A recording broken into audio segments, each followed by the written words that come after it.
ரம்ஜான் மாசம் பிறந்தாச்சு. பள்ளிவாசல்கள்ல நோன்பு கஞ்சி கொடுக்க ஆரம்பிச்சுட்டாங்க. எனக்கும் கொஞ்சம் நோன்பு கஞ்சி எடுத்துட்டு வாயின்னு இஸ்லாமிய நண்பர்கள் கிட்ட சொல்லாத ஆட்கள் இருக்க முடியாது. இவ்வளவு ஒரு ஸ்பெஷலான பண்டிகையில நோன்பு கஞ்சியை பத்தி தெரிஞ்சுக்கலன்னா எப்படி? சோ தொடர்ந்து பாருங்க, எல்லாத்தையும் தெரிஞ்சுக்கலாம். ஃபர்ஸ்ட், இஸ்லாமிய கேலண்டர்ல ரமதான் மாதத்துல வந்துட்டு நோன்பு வந்துட்டு வைக்க ஆரம்பிப்பாங்க. இது ரொம்ப ஹார்டா வந்துட்டு பிலீவ் பண்ணுவாங்க. ஏன்னா இது அவங்களோட கடமையா பாக்குறாங்க நோன்பு வைக்கிறது. இது எப்படி வந்துட்டு ஸ்டார்ட் பண்றாங்க அப்படின்னு பாத்தீங்கன்னா, சூரியன் வந்து உதயமாகறதுக்கு முன்னாடி தனக்கு பிடிச்ச விஷயங்கள் எல்லாத்தையும் சாப்பிட்டுக்குவாங்க. ஒன்ஸ் சூரியன் வந்து உதயம் ஆயிடுச்சு அப்படின்னா ரொம்ப ஹார்டா வந்துட்டு நோன்பு வந்துட்டு ஃபாலோ பண்ணுவாங்க. அதுக்கப்புறம் சூரியன் அஸ்தமனம் ஆனதுக்கு அப்புறம் தொழுதுட்டு தன்னோட நோன்பை வந்து முடிப்பாங்க. பேரிச்சம்பளம் சாப்பிட்டு முடிப்பாங்க. இது வந்துட்டு இஸ்லாமியர்கள் வந்து ஃபாலோ பண்ற ஒரு விஷயம். ஆனா நோன்பு கஞ்சிங்கிறது அப்படி கிடையாது.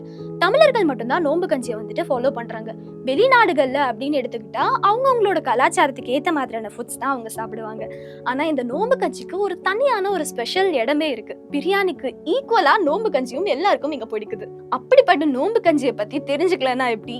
இப்ப நம்ம தெரிஞ்சுக்கலாம். முன்னொரு காலத்துல தமிழர்கள் வந்து நிறைய இடங்கள் சென்று வணிகம் பண்ணாங்க அப்படிங்கிறது நம்ம எல்லாருக்குமே தெரியும். அந்த மாதிரி ஒரு இடம் தான் பர்மா.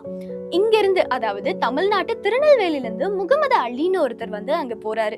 கஞ்சிங்கிறது நம்ம தமிழர்களோட பாரம்பரிய உணவுன்னே சொல்லலாம். சோ அதுல வந்து ஏதாச்சும் ஆட் பண்ணா இன்னும் பெட்டரா இருக்கும் அப்படின்னு சொல்லி அவர் ஃபீல் பண்றாரு. அதனால சில வெஜ்ஜீஸ் இதெல்லாம் ஆட் பண்ணி மத்தவங்களுக்கு கொடுக்குறாரு. அக்கம் பக்கத்துல இருக்கவங்களுக்கு கொடுத்து அவங்களோட ஃபீட்பேக் எல்லாம் வாங்கிக்கிறாரு.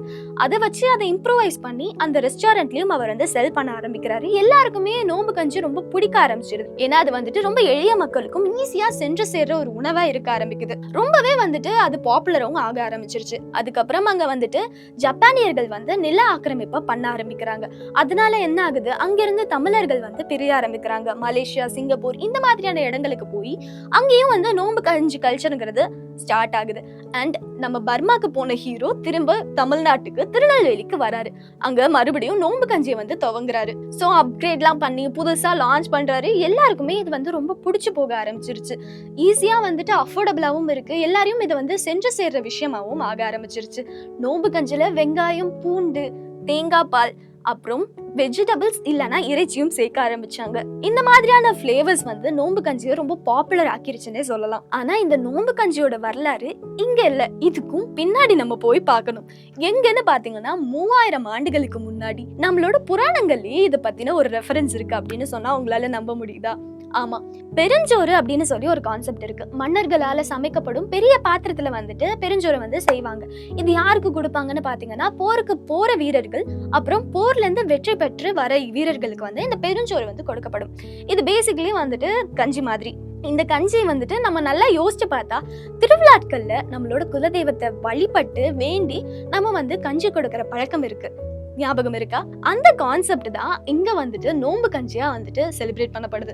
அது மட்டும் இல்லாம இது தமிழர்களுக்கே உரிய ஒரு பெருமைன்னு சொல்லலாம். சோ இப்பதான் இந்த நோன்பு கஞ்சியோட சுவாரஸ்யமான விஷயங்களை தெரிஞ்சிருக்கீங்க அப்படின்னா மறக்காம இந்த வீடியோக்கு லைக் பண்ணிருங்க. உங்களோட இஸ்லாமிய நண்பர்களுக்கு எனக்கும் நோன்பு கஞ்சி வேணும்பா அப்படின்னு சொல்லி இந்த வீடியோவை ஷேர் பண்ணிருங்க. அண்ட் இது போன்ற வீடியோஸ்க்கு மறக்காம சப்ஸ்கிரைப் பண்ணிக்கோங்க.